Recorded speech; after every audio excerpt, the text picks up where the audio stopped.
بسم اللہ الرحمن الرحیم۔ السلام علیکم۔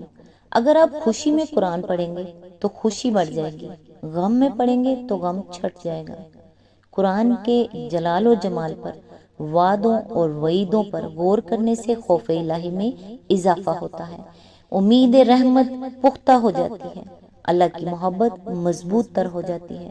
قرآن ہے تو آپ بغیر چوکیدار کے محفوظ ہیں، بغیر مال کے غنی ہیں، ہر متکبر کے سامنے ڈٹ جانے والے اور ہر متواضع کے لیے نرم ہو۔ اہل قرآن ہی تو اللہ والے ہیں۔ بشارت ہے ان اللہ والوں کو، پس اپنے دلوں کو قرآن کی جانب حرکت دو۔ اللہ تعالیٰ کے راستے پر خود بھی چلیں اور دوسروں کو بھی تلقین کریں، اپنے عمل اور نیت کو پاکیزہ بنا لیں۔ کچھ ملے نہ ملے، رب کی محبت ضرور ملے گی، یہی تمہاری سب سے بڑی جیت ہے۔ اللہ تعالیٰ سے دعا ہے، اے پروردگار، میں تجھ سے ایک ایسا طلوع آفتاب مانگتی ہوں جو ہر غروب کے بعد آ کر زمین کے ذرے ذرے کو روشن کر دیتا ہے، ایسی وسعت جو افق کی بلندیوں تک پہنچتی ہے، اور ایسا اطمینان جو دل کو بھر دیتا ہے، اور ایسی بصیرت جو روح کو منور کرتی ہے، اور ایسا ایمان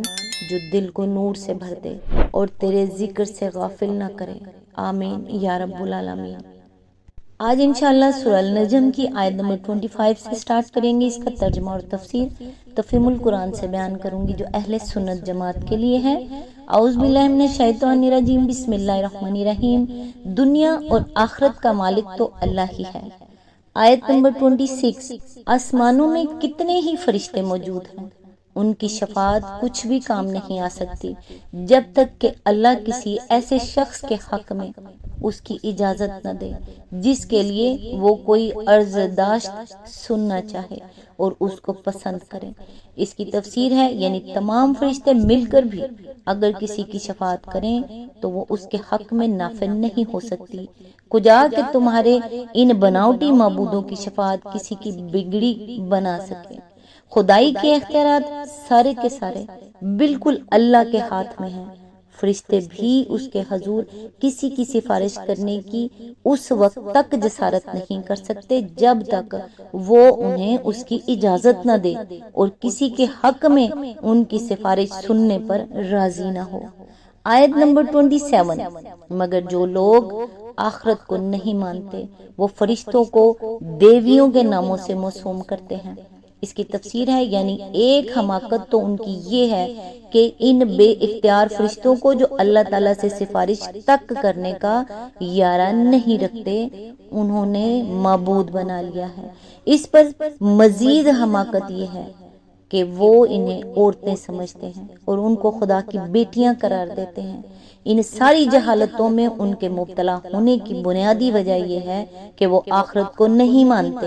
اگر وہ آخرت کے ماننے والے ہوتے تو کبھی ایسی غیر ذمہ دارانہ باتیں نہ کر سکتے تھے۔ انکار آخرت نے انہیں انجام سے بے فکر بنا دیا ہے اور وہ سمجھتے ہیں کہ خدا کو ماننے یا نہ ماننے یا ہزاروں خدا مان بیٹھنے سے کوئی فرق نہیں ہوتا، کیونکہ ان میں سے کسی عقیدے کا بھی کوئی اچھا یا برا نتیجہ دنیا کی موجودہ زندگی میں نکلتا نظر نہیں آتا۔ منکرین خدا ہو یا مشرکین یا موحدین، سب کی کھیتیاں پکتی بھی ہیں اور جلتی بھی ہیں، سب بیمار بھی ہوتے ہیں اور تندرست بھی ہوتے رہتے ہیں، ہر طرح کے اچھے اور برے حالات سب پر گزرتے ہیں۔ اس لیے ان کے نزدیک یہ کوئی بڑا اہم اور سنجیدہ معاملہ نہیں ہے کہ آدمی کسی کو معبود مانے یا نہ مانے، یا جتنے اور جیسے چاہے معبود بنا لے۔ حق اور باطل کا فیصلہ جب ان کے نزدیک اسی دنیا میں ہونا ہے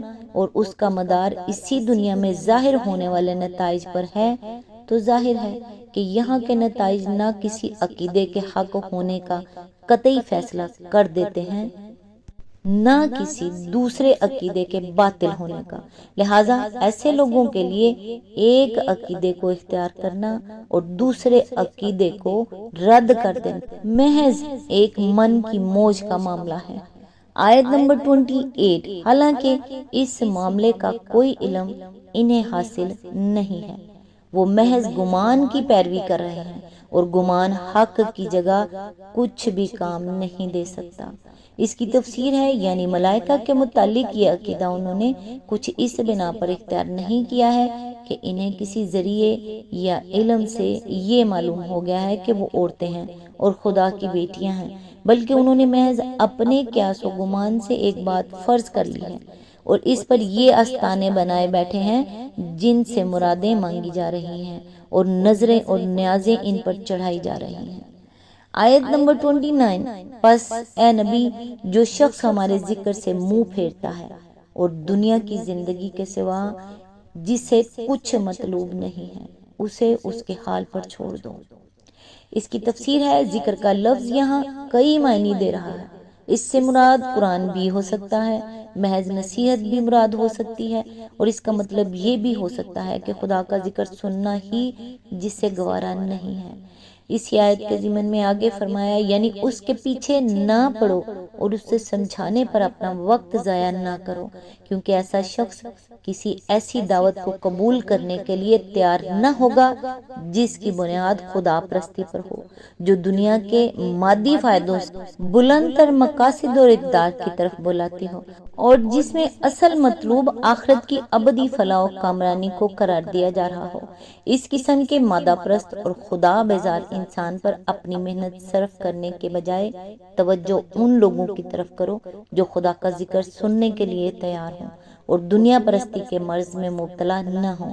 اسی آیت کے ضمن میں آگے فرمایا یہ جملہ معترضہ ہے جو سلسلہ کلام کو بیچ میں توڑ کر پچھلی بات کی تشریح کے طور پر ارشاد فرمایا گیا ہے۔ آیت نمبر 30، ان لوگوں کا مبلغ علم بس یہی کچھ ہے، یہ بات تیرا رب ہی زیادہ جانتا ہے کہ اس کے راستے سے کون بھٹک گیا ہے اور کون سیدھے راستے پر ہے۔ اس کی تفسیر ہے یعنی یہ لوگ دنیا اور اس کے فائدے سے آگے نہ کچھ جانتے ہیں نہ سوچ سکتے ہیں، اس لیے ان پر محنت صرف کرنا لا حاصل ہے۔ آیت نمبر 31، اور زمین اور آسمانوں کی ہر چیز کا مالک اللہ ہی ہے، تاکہ اللہ برائی کرنے والوں کو ان کے عمل کا بدلہ دے اور ان لوگوں کو اچھی جزا سے نوازے جنہوں نے نیک رویہ اختیار کیا ہے۔ اس کی تفسیر ہے بلفاظ دیگر کسی آدمی کے گمراہ یا برسر ہدایت ہونے کا فیصلہ نہ اس دنیا میں ہونا ہے، نہ اس کا فیصلہ دنیا کے لوگوں کی رائے پر چھوڑا گیا ہے۔ اس کا فیصلہ تو اللہ کے ہاتھ میں ہے، وہی زمین و آسمان کا مالک ہے، اور اسی کو یہ معلوم ہے کہ دنیا کے لوگ جن مختلف راہوں پر چل رہے ہیں ان میں سے ہدایت کی راہ کون سی ہے اور ضلالت کی راہ کون سی، لہٰذا تم اس بات کی کوئی پرواہ نہ کرو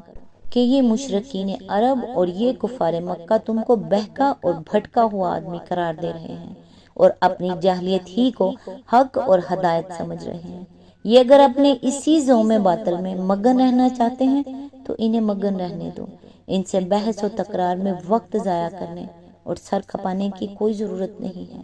آگے فرمایا یہاں سے پھر وہی سلسلہ کلام شروع ہو جاتا ہے جو اوپر سے چلا آ رہا تھا، گویا جملہ معترضہ کو چھوڑ کر سلسلہ عبارت یوں ہے اسے اس کے حال پر چھوڑ دو تاکہ اللہ برائی کرنے والوں کو ان کے عمل کا بدلہ دے۔ آیت نمبر 32، جو بڑے بڑے گناہوں اور کھلے کھلے کبھی افعال سے پرہیز کرتے ہیں، اللہ یہ کہ کچھ قصور ان سے سرزد ہو جائے، بلا شبہ تیرے رب کا دامن مغفرت بہت وسیع ہے، وہ تمہیں اس وقت سے خوب جانتا ہے جب اس نے زمین سے تمہیں پیدا کیا اور جب تم اپنی ماؤں کے پیٹوں میں ابھی جنین ہی تھے، بس اپنے نفس کی پاکی کے دعوے نہ کرو، وہی بہتر جانتا ہے کہ واقعی متقی کون ہے۔ اس کی تفسیر ہے تشریح کے لیے ملاحظہ و تفہیم القرآن جلد اول سورہ النساء حاشیہ نمبر 53، تشریح کے لیے مزید ملاحظہ و تفہیم القرآن جلد 1 سورہ الانعام حاشیہ نمبر 130، جلد 2 سورہ النحل حاشیہ نمبر 89۔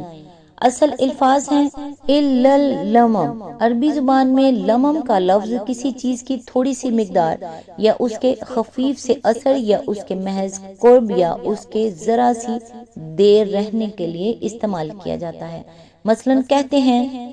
علما بالمکان، یعنی وہ شخص فلاں جگہ تھوڑی دیر ہی ٹھہرا یا تھوڑی دیر کے لیے ہی وہاں گیا۔ علما بالطعام، اس سے تھوڑا سا کھانا کھایا، یہ بہی لمم، اس کا دماغ ذرا سا کھسکا ہوا ہے، یا اس میں کچھ جنون کی لٹک ہے۔ یہ لفظ اس معنی میں بولتے ہیں کہ ایک شخص نے ایک فعل کا ارتکاب تو نہیں کیا مگر ارتکاب کے قریب تک پہنچ گیا۔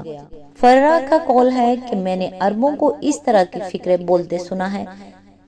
ضرب مالمم القتل، یعنی فلاں شخص نے اسے اتنا مارا کہ بس مار ڈالنے کی کسر رہ گئی، اور علما یفل، قریب تھا کہ فلاں شخص یہ فعل کر گزرتا۔ شاعر کہتا ہے وہ بس ذرا کی ذرا آئی، سلام کیا، اٹھی اور رخصت ہو گئی۔ ان استعمالات کی بنا پر اہل تفسیر میں سے بعض نے لمم سے مراد چھوٹے گناہ لیے ہیں، بعض نے اس کا مطلب یہ لیا ہے کہ آدمی عملاً کسی بڑے گناہ کے قریب تک پہنچ جائے مگر اس کا ارتکاب نہ کرے۔ بعض اسے کچھ دیر کے لیے گناہ میں مبتلا ہونے اور پھر اس سے باز آ جانے کے معنی میں لیتے ہیں، اور بعض کے نزدیک اس سے مراد یہ ہے کہ آدمی گناہ کا خیال یا اس کی خواہش یا اس کا ارادہ تو کرے مگر عملاً کوئی اقدام نہ کرے۔ اس سلسلے میں صحابہ تابعین کے اقوال حسب ذیل ہیں۔ زید بن اسلم اور ابن زید کہتے ہیں،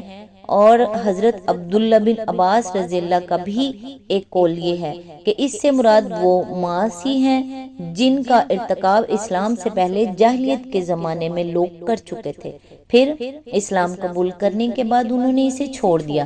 ابن عباس کا دوسرا قول یہ ہے، اور یہی حضرت ابو ہریرہ، حضرت عبداللہ بن عمر بن عاص رضی اللہ، مجاہد، حسن بصری اور ابو صالح کا قول بھی ہے کہ اس سے مراد آدمی کا کسی بڑے گناہ یا کسی فحش فعل میں کچھ دیر کے لیے یا احیاناً مبتلا ہو جانا اور پھر اسے چھوڑ دینا ہے۔ حضرت عبداللہ بن مسعود رضی اللہ اور مسروق اور شیبی فرماتے ہیں، اور حضرت ابو ہریرہ اور حضرت عبداللہ بن عباس سے بھی معتبر روایت میں یہ قول منقول ہوا ہے کہ اس سے مراد آدمی کا کسی بڑے گناہ کے قریب تک پہنچ جانا اور اس کے ابتدائی مدارج تک طے کر گزرنا مگر آخری مرحلے پر پہنچ کر رک جانا۔ مثلاً کوئی شخص چوری کے لیے جائے مگر چرانے سے باز رہے، یا اجنبیہ سے اختلاط کرے مگر زنا کا اقدام نہ کرے۔ حضرت عبداللہ بن زبیر، اکرمہ، قتادہ اور ضحاک کہتے ہیں کہ اس سے مراد وہ چھوٹے چھوٹے گناہ ہیں جن کے لیے دنیا میں بھی کوئی سزا مقرر نہیں کی گئی ہے اور آخرت میں بھی جن پر عذاب دینے کی کوئی وعید نہیں فرمائی گئی ہے۔ سعید بن مسیب فرماتے ہیں کہ اس سے مراد ہے گناہ کا خیال دل میں آنا مگر عملاً اس کا ارتکاب نہ کرنا۔ یہ حضرات صحابہ و تابعین کے مختلف تفسیریں ہیں جو روایات میں منقول ہوئی ہیں۔ بعد کے مفسرین اور ائمہ و فقہاء کی اکثریت اس بات کی قائل ہے کہ یہ آیت اور سورہ نساء کی آیت نمبر 31 صاف طور پر گناہوں کو دو بڑی اقسام پر تقسیم کرتی ہیں، ایک کبائر، دوسرے صغائر، اور یہ دونوں آیتیں انسان کو امید دلاتی ہیں کہ اگر وہ کبائر اور فواحش سے پرہیز کریں تو اللہ تعالیٰ صغائر سے درگزر فرمائے گا۔ اگرچہ بعض اکابر علماء نے یہ خیال بھی ظاہر کیا ہے کہ کوئی معصیت چھوٹی نہیں ہے بلکہ خدا کی معصیت بجائے خود کبیرہ ہے، لیکن جیسا کہ امام غزالی نے فرمایا ہے، کبائر اور صغائر، کبائر صغائر اگر آپ کو سمجھ نہیں آ رہی تو کبائر مطلب کبیرہ اور صغیرہ کا فرق، ایک ایسی چیز ہے جس سے انکار نہیں کیا جا سکتا کیونکہ جن ذرائع معلومات سے احکام شریعت کا علم حاصل ہوتا ہے وہ سب اس کی نشاندہی کرتے ہیں۔ اب رہا یہ سوال کہ صغیرہ اور کبیرہ گناہوں میں فرق کیا ہے اور کس قسم کے گناہ صغیرہ اور کس قسم کے کبیرہ ہیں، تو اس معاملے میں جس بات پر ہمارا اطمینان ہے وہ یہ ہے کہ ہر وہ فعل گناہ کبیرہ ہے جسے کتاب و سنت کی کسی نص و صریح نے حرام قرار دیا ہو یا